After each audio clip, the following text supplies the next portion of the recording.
Well, here we go, everybody. Happy Easter. Looks like we got a lot of cucumbers popping out.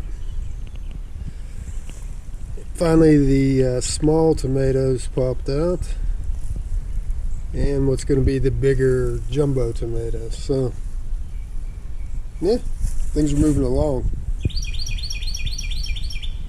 Got some Easter birds out here.